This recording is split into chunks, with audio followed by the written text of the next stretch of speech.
Я памятник себе воздвиг нерукотворный, к нему не зарастет народная тропа. Вознесся выше он главой непокорной Александрийского столпа. Меңе тыл күйінен меңе тас турурдум, бар жонум сүрағар өлбөппүн түстенним. Көңүлбүн тургуппут мин мааньяк баспынан, күн судар меңетин куахара үрдәтим.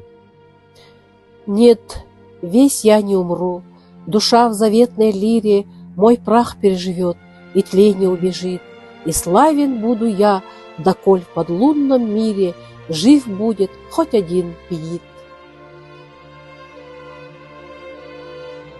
Сик болан кайдактымын бүттүн сүппеппин. Ордуога элбихим суок болтум да ихин. Мен албан аппынан итчилем күн сирен. Саатар бир ырыхыт калыгар жеритен. Слух обо мне пройдет по всей Руси великой, и назовет меня всяк сущий в ней язык, и гордый внук славян, и фин, и ныне дикой тунгус, и друг степей калмык. Улуу Русь үрдүнен сурагым тарганы, казда сүйүс тылынан мин атым актыллы. Славян сениттен сагалан көз тоңуз, фин, калмык тылыгар кытары дуорайы.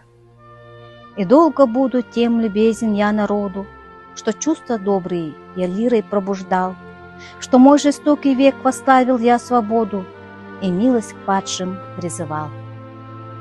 Бар жонум мелчитин макталлах болуога, үтүөгө өреппит мин айыр соргу бар.